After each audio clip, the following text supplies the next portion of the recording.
and use promo code KMOX to grab $300 in bonus bets with just a $5 bet when we go live December 1st. That's code KMOX in partnership with DraftKings Sportsbook. The crown is yours. Gambling problem? Call 1-800-GAMBLER. 21 and over. Physically present in Missouri. Eligibility restrictions apply. Bonus bets expire 7 days after issuance. Excludes customers who redeem pre-launch sign-up offer. Terms at sportsbook.draftkings.com/promos.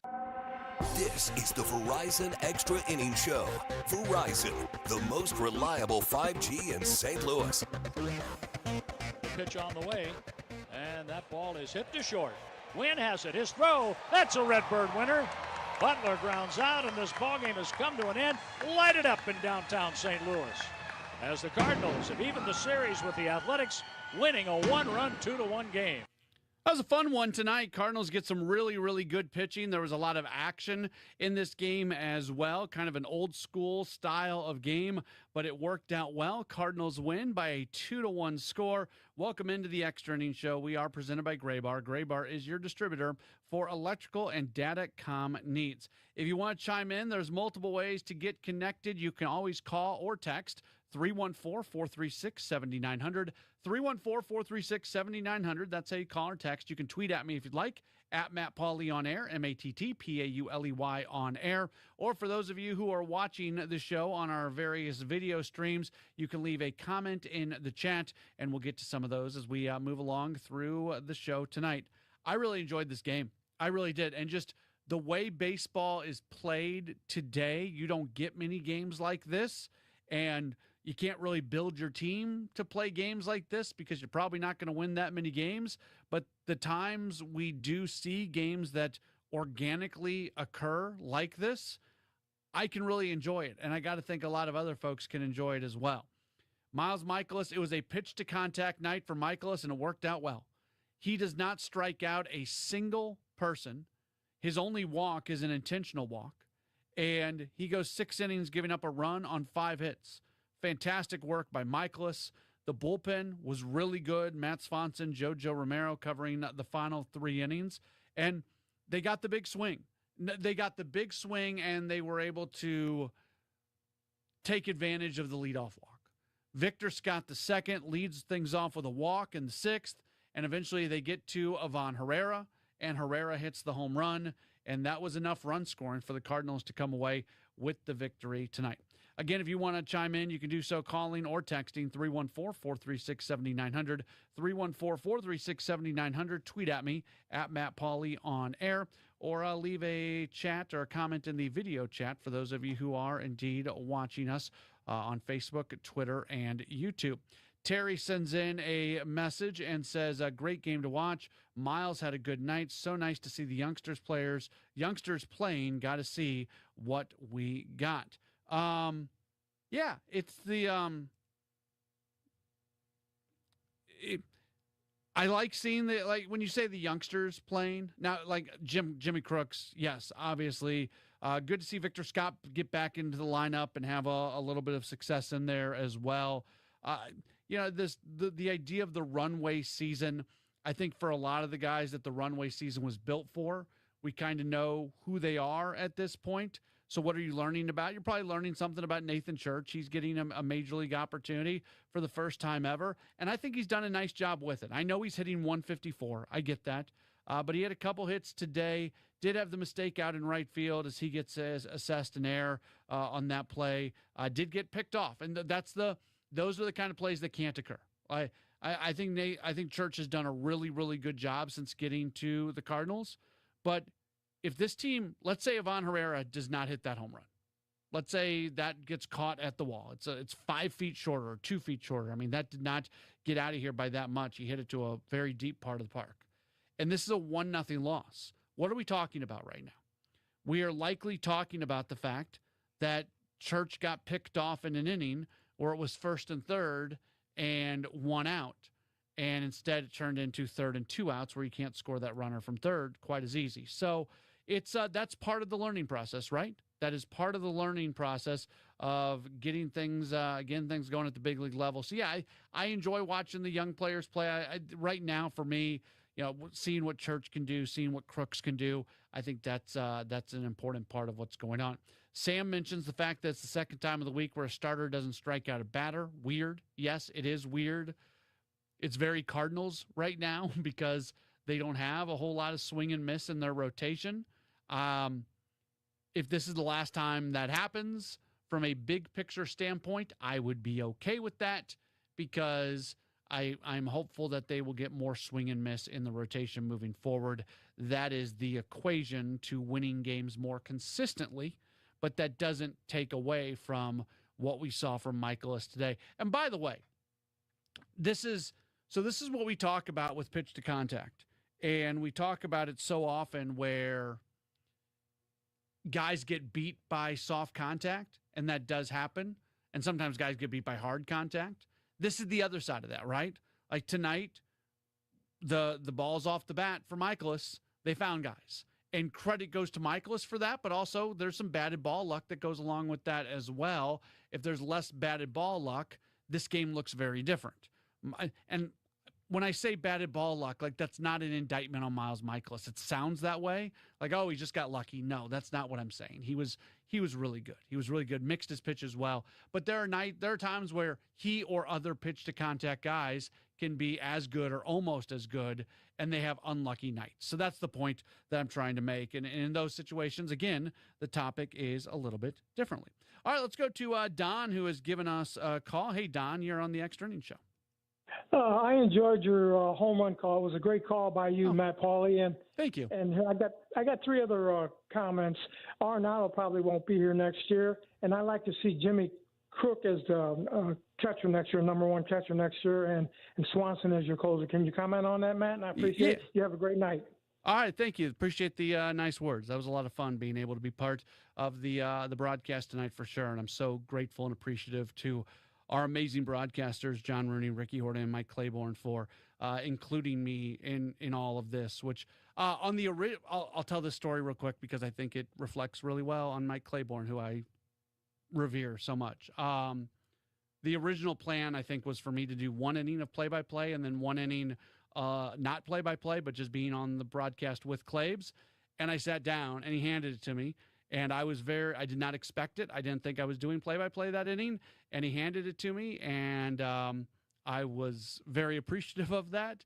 And that was the inning where the home run was. So that's cool, and it's something that I will remember. And the fact that Claibs handed that to me that way was pretty special. So I appreciate that. And I've seen a bunch of the messages come in about everything. So I really appreciate everybody saying that. It was a fun night for sure. As far as the more important stuff, which is, I don't know what happens with Nolan Arenado. It's not a contract that's easily tradable.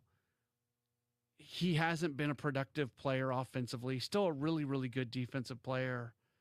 I don't know how much money, like, if I could get into the heads of the DeWitts and Heimblum and even John Mozeliak, because it's been, this has been the discussion this year, and know just how much money they are willing to eat on the Arenado deal. I'd be interested to know that. Does he come back this year and have a good final couple weeks of the season? Does that play into something in the offseason? I don't know. I don't say this as anti-Nolan Arenado because I respect Nolan Arenado so much, and it wasn't that long ago that I looked at this guy as being somebody who was basically the player I would select to build my team around. When he was third in the MVP voting just a couple years ago, I mean, like he was as impactful of a player that existed in Major League Baseball when you considered what he did at a high-end defensive position at third base and what he does offensively. He's not there anymore offensively, and he's making a fair amount of money. And I don't know. I don't know. Like, even that Houston deal that was almost made last year, I don't know if that deal is still sitting there this offseason, because I feel like in some ways Arenado's value has gone down with another season that hasn't been great offensively. Now, in another way, the value goes up a little bit because there's less years left on the contract. I get that. but it's a really, really tough thing. Matt Swanson was the second thing that was asked about. Yes, 3. I forgot one of them. But Matt Swanson, yeah, I think I would suspect that the Cardinals, unless something just like falls into their lap in a very unexpected way. Like if Ryan Helsley continues to really, really, really struggle in New York and he goes into free agency and he says, I got to sign a 1-year deal to raise my value back up for a multi-year deal, and St. Louis is the place where I've had the most success, so I'm going to go there and I'm not going to take a whole lot of money. If that scenario were to play out, that's the example of something falling into your lap. If that doesn't happen, then I would suspect the Cardinals are going to go into spring training next year without a defined closer, and I would suspect that Matt Swanson is going to be right there in the middle of the conversation. The one thing about Swanson is he can give you multiple innings. We saw him throw the 2 innings tonight. That might be part of the reason that they haven't just kind of given him the 9th inning. Although you can have him pitch the final 2 innings and have him go the 8th and 9th and still do that. Like when I was in Milwaukee, we would see Josh Hader do that all the time, where he would come in the 8th inning, or sometimes he would come in the 7th inning and he would go get 7 outs and collect a save. Like that's really, really hard to do. That's kind of the unicorn of relief pitching in baseball. The closer, or the back end reliever who can get saves and can also go multiples. So Swanson's really valuable, giving you multiples. That might be more important for the way the team is right now, as opposed to what the team's going to look like moving forward. But there is a lot of value in that. If you listen to this show on an every night basis, I think I've made it pretty clear how positive I am about Matt Swanson. This is going to sound like a shot at other guys. This is not a shot at other guys. This is me lifting up Swanson. When that bullpen door swings open, there is nobody on this team that I feel better about running out of those doors right now than Matt Swanson. I felt very good about JoJo Romero coming out tonight and covering the 9th inning. Like, this is not when Riley O'Brien was healthy. Same thing. Felt pretty good about what was going on there. This isn't that I feel bad about other guys. It's that I feel really, really confident for Matt Swanson that he's going to come out and do the job for sure. 314-436-7900, 314-436-7900. That's how you call. That's how you text. You can also tweet at me at Matt Pauley on air. Our guy Ball Game sending in a message. I like this one. He always gives his tip of the cap and raise of the glass. He gives it to Home Run Herrera and Miles. Get the fans back on Highway 40 quickly, Michaelis. He adds, years ago when I worked the third shift, I used to love going to afternoon games started by Matt Morris because he got us on the road before traffic backed up between Kings Highway and Hampton. Yeah, that was a quick game tonight, hour 55. That was to win and win fast. That's good. That's, Rob Manfred should be happy with this one for sure. Let's grab some other messages that have come in. Aaron sends in a message, and going back to the Arenado thing, he says Bloom has to move Nolan. I think they'll try. They'll try. He goes on to say that Bloom has to make about 5 to 10 moves on the roster by November or December. I don't know if it has to be November or December, but there are moves to make. Like the roster didn't add up this year, and they found a way to make it through, but they weren't able to accomplish everything that they wanted to accomplish, or stuff got accomplished a little bit slower. It took 2/3 of the season to finally get Nolan Gorman in there at third every day, and it's connected to an injury, unfortunately. So they made it work. But yeah, the number of left-handed hitters and the number of dudes who can play second base, basically, that's an issue. And it's an issue that's going to have to be worked through. There's an outfield log jam as well. Like when you look at Nathan Church, and I'm not trying to anoint Nathan Church as the next superstar outfielder for the Cardinals. I don't think he is that. But I do think he can be a solid contributor. I do think he's somebody who, at the very least, can be a fourth outfielder. And that if you have that confidence in Church, well, then it makes other guys a little bit more expendable potentially. 314-436-7900, 314-436-7900. That's how you call. That's how you text. You can tweet at me at Matt Pauley on air, MattPauley on air. And that's you can also tweet at us or text leave a video chat. That's what I'm trying to say. If you are watching us on the video stream, you can leave a chat in the comment, and we will get to that. We will take a break, and we've got more coming up in just a moment. Cardinals win tonight over the A's by a 2-1 score. It's the Extra Innings Show right here on KMOX. You might know Graybar for cable and connectivity, but there's one more thing you should know us for that can help optimize your project's total value, like our comprehensive electronic solutions for security, AV, wireless, and networking, or our specialized job site services, like material staging and kitting, or maybe our logistics specialists who can help you identify efficiencies and ensure just-in-time delivery. So consider what one more thing you may need to optimize your bottom line and get to know us for that.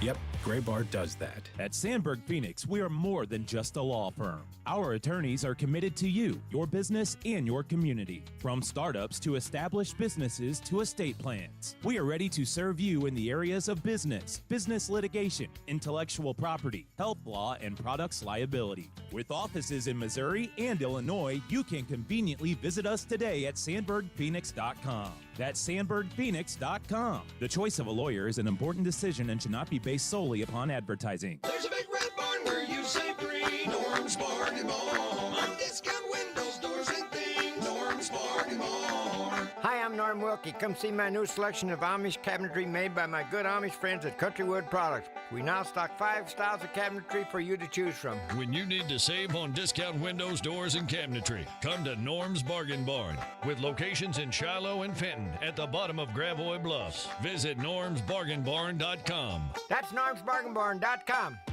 You know Graybar for electrical parts, but there's one more thing you may not be thinking of us for that can help maximize your next project's total value. Our pre-project planning services are designed to help you win the bid, save on labor costs, and keep your installers productive across your entire build. The sooner you call us, the better. Because when we're there from the beginning, we can anticipate your needs and help you solve problems before they become problems. Yep, Graybar does that.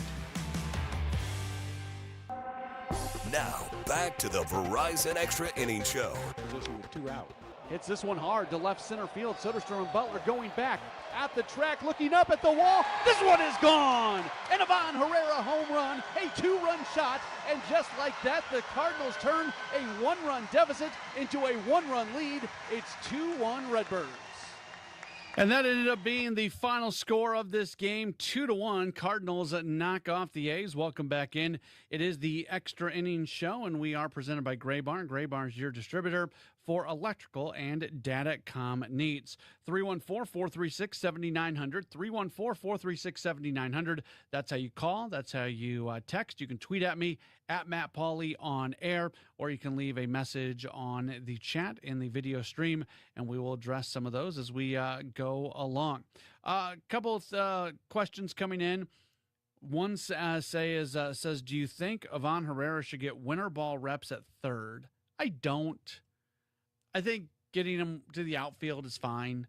And I've always kind of had the belief that catchers actually can play third. When I was working in the minor leagues, I was at one point, one of my managers was Wally Backman, and he used to always say, "Hey, if you're a catcher, you can play third." So I understand that. I don't know if that's always 100% true. There's obviously things that go along with the actual style of player and physical abilities and everything. But I understand that question. I don't think so. I'm not jumping for Ivan Herrera to play third. I'm jumping for Ivan Herrera to be the DH and occasionally play in the outfield. And look, if at some point in time, if it's coming towards the end of Wilson Contreras' time with the Cardinals and you want to start getting Herrera some time at first base, I'm comfortable with that as well. But basically the way it's going right now with the occasional appearance in left field, especially when there's guys who get ground balls on the mound, and then a lot DH time, I'm very, very comfortable with that arrangement. Jeremy has given us a call. Hey, Jeremy, you are on the Extra Innings Show. Hi, thanks for taking my call, Matt. I was just we was at the game tonight, my family and I, and thought Mike was through a really good ball game. My question to you was, it just seemed like Gorman, and not to pick on the guy, I think he's a good ball player. It just seemed like he's really flat right now. What do you think his status is with the Cardinals for next year, and also Jordan Walker? How much more runway are the Cardinals going to give him? Thanks for taking my call. Love your show. Thank you. That's very nice of you to say. We appreciate that. Yeah, Gorman has kind of gone back into a little bit of a lull. Gorman had been one of the two or three best hitters for the Cardinals since about June 1st. That's about when he got rolling. And unfortunately for him, it is just it hasn't kept going for him. I'm still a Gorman guy. You know, we've gotten some text messages asking essentially about, Gorman and showing more power. Like the more power thing his power's fine. I guess he doesn't always show it. The numbers since June 1st for Gorman, he's got a 757 OPS. So that's okay. That's fine. That's good. Like if he has a 757 OPS for the rest of his career, I'd be very comfortable with that, especially with the power that he's shown. But part of this thing is that you realize he is a very, very streaky hitter. So if I run the numbers since August 27th, which obviously is a tiny sample size, but it is his last 7 games, he's 1 for 25 with 14 strikeouts and a 147 OPS. That's not good. That's a really bad 7-game run. Now, it's 7 games, and he had been performing at a high level since June 1st. So I'm not going to get all up in arms about 7 games.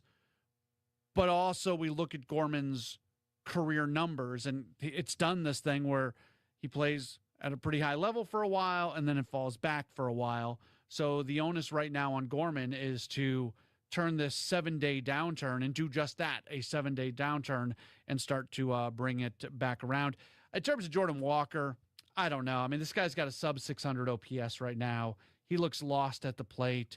There were some bluntly damning things said by hitting coach Brant Brown today on the Gas House Gang. And if you have not listened to that conversation, I would strongly encourage you to do so. It's on all the KMOX Sports social media channels. It is also available for you on the podcast if you just look up the Gas House Gang.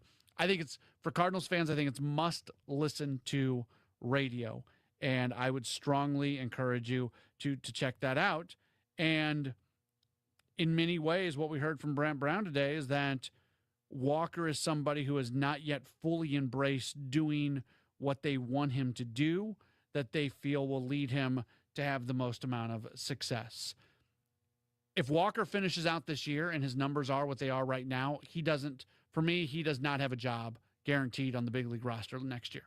He has to earn a job in spring training, and if he doesn't earn that job in spring training, you send him to AAA and you figure out what's going to go on. He's still a super young guy, still has every tool in the world. If he can start making better swing decisions and start making contact more often, he can very, very quickly turn into a very, very good ball player. But there's work to do. There is work to do on for that to happen. Carlos sends in a message and asks, do I see any rookie pitcher for the Cardinals making the opening day roster in 2026? I assume you're talking starting pitching. And I think Quinn Matthews is likely in the rotation to start the season next year. I could be wrong on that. He's having a nice finish to this season this year at AAA. Do they get a little bit wonky with service time and have him sit at AAA for the first month of the season, something like that? Maybe, but I think he has a very good chance of being in the opening day rotation for sure coming up next year. Sam asks if JoJo Romero is under contract for next season. He is. So that was actually part of why a lot of people thought that he might get traded at the deadline, because there was more value to him because it came with some time on club control. Also, Sam asking a question if I think J.J. Weatherholt's going to get a look in spring training. Yeah, I think he will. I think he's going to be on the opening day roster. Again, I'll put in the same disclaimer that I took that I did earlier. Unless they start to mess around with service time a little bit, I don't foresee that happening. But it happens. It'd be disingenuous to not say that that's not part of the baseball industry, that teams do leave guys down at AAA for a little while before they make their major league debuts to go get that extra year of club control. And a lot of times that makes sense. It gets you an extra year of club control, especially if you're talking about a year where maybe the expectations for that season are not super high. Let's see. Let's get to what's on deck. What's on deck is presented by Chesterfield Fence and Deck. The sign you have the very best, chesterfieldfence.com. Cardinals A's, they are going to wrap up this 3-game series coming up tomorrow evening. Matthew Liberatore on the mound for the Cardinals, 6-11, 4.32 ERA. Jeffrey Springs is going to go for the A's tomorrow. He's 10-9 with a 4.17 ERA.